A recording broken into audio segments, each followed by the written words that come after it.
Moving to question number 6. It's a tricky question. The service area approach was implemented under the purview of which of the schemes? So, like I said before, again, referring to that particular website, I found an interesting thing. The particular person has said that this is a really tough question. It was not actually the previous one. He mentioned about this. He says this is a really tough question, and these are not the kind of information we pick up when we are studying schemes, right? We all know when we are doing prelims, you have to learn all these government schemes from some prominent material compilation. We all do that. I am not against that also. But the fact that there is some element of truth to what he said, that we are not going to learn all these things about the scheme, the service area approach, the different approaches within all schemes. I don't think that is the level of detail or information we can all manage within our heads. Then what is the way to solve this question? To my mind, this sounded as a really easy question, but if you think about which is the material from which you are going to learn this, I don't know. I don't think you can learn this from any material. I don't think that is the way that is the reason why I consider this as an easy question. The reason why I find this question an easy question to crack is because the statements are not that strictly put. It's kind of slack. The statements UPSC framed are kind of slack. It gives us some leeway to apply our logic in this context. It's not going to be a blind guess, but if you what we say, if you bring out some of your intuitions, and if you try to apply that in the context of this question, I think this should come. You should be able to pull this question. So let us see this. So the question is about service area approach. So that is an important term we want to deal here. Okay. Service area approach. Okay. So what are the options we have? One is IRDP, Integrated Rural Development Program. I think that was a long gone scheme. I think it was eventually translated into National Rural Livelihood Mission. That is what I believe. IRDP's modern day successor is NRLM. The second one is Lead Bank Scheme. Third is MGNREG, Mahatma Gandhi National Rural Employment Guarantee Scheme. Fourth is National Skill Development Mission. Okay. So how can we try to solve this? Okay. The question is about service area approach. Okay, so which is the context in which you have heard this term service area approach? Have you heard this in the context of a telecommunications company? I think I have heard. If you go to a Vodafone or Airtel office, you would say that, okay, that is not under our service area. They would say something like that. Maybe if you try to take up an internet Wi-Fi connection, maybe from some prominent providers, they would say this is not under our service area. Okay, I've heard them saying that. Okay, so this is I think this service area approach, it has to deal with some entity giving you some service and whether it comes under their service area or not. I think that is a broad first level understanding we need to have. And another thing would be the service connotes. So service mean the service sector, the tertiary sector in an economy. It won't be the industry, it won't be the agriculture, but it is a service sector. It's more, I think that is one thing you can bring to this point. So service area approach, you are looking for some service being provided by an entity. So what are the kind of services sector in our economy? We know banking is a service sector, telecommunication is a service sector. What do you call the teaching, your education, all you get is a service sector. The health is a service sector. These are all some kind of services sector in the economy.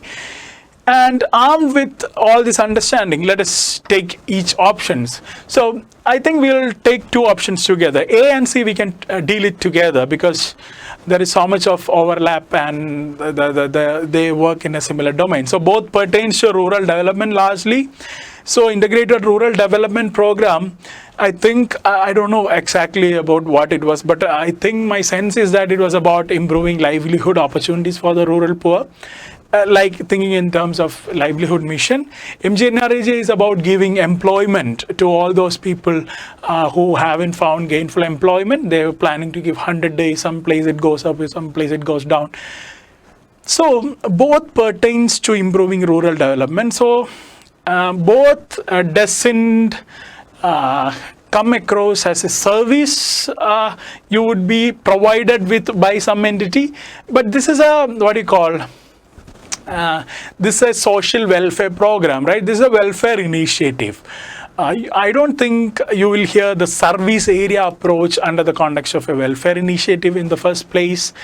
What can this service area approach mean in the context of MGNREJ? Okay, let us think in that way. So we know that MGNREJ, they take up, they ask people for the works. It's a demand-driven initiative. So people would ask for work, the government would make sure that work is made available to them. So there are district level officers, nodal officers, which make sure that both this demand and supply things are met. So what can be the service area idea within this MGNREJ? I don't see anything happening there. So you ask work in a particular area, you get work in that particular area. You are not being provided a service by someone else. That is not how it is happening. So same is the case with integrated rural development program. Again, you seek out some help, or you may be provided some help to find out some livelihood opportunities. It could be self-earning, or it could be wage employment and things like that. So both doesn't ring with the idea of a service area approach. But the lead bank scheme and national skill development mission, it could more be correlative of the term service area. So let us take each one of them. Let us take maybe national skill development mission first.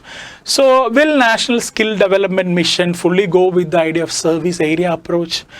Okay, maybe what could be the way in which service area approach could be justified in the context of national skill development mission?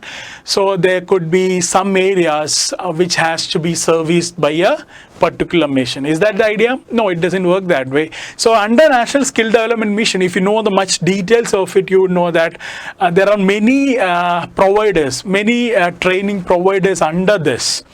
Under the overall mission, and different players would be given training under different things to different people. So that is the broad idea. So if you know to that extent, you can bring the idea of service area. And lead bank scheme, so what would that be? So if you don't know what lead bank scheme is, but at least I think you can be fairly sure that among these four, the banking would be the best thing that would go for a service area approach. So let us think something about what you call priority sector lending. I think all of you would have heard about this. So this is the banks responding to the government's mandate of financial inclusion. So banks have to give credits to the people from the weaker sections. So different districts, different banks are in charge of maybe priority sector lending. So that is one way of doing it. So that is a kind of service area approach we speak in that context. So among these four, the kind of service that would go well with the idea of service area approach is lead bank scheme, and that is the rightful answer. But I won't blame you if you go with national skill development mission also. It's kind of that the boundary is kind of blurred. And if you want to go with national skill development mission, it would show that you have read about that in pretty much detail. Then I would assume that you would have already heard about lead bank scheme, because this was a question UPSC had already asked in the past. I think it was in 2014 or something. So it was asked again in 2019. So if you had been a data acquiring person, you would have got the question right in any way, because you would have read well about lead bank and NSD, a national skill development mission. Otherwise, you could be a 50-50. But any day, coming with a banking sector problem and a skill development problem, I will take banking as a service more happily than providing skill as a service. So I think that is a very narrow logic, very limited logic. But if it works, it works. Okay. So sixth one, I think you can be fair enough to conclude lead bank.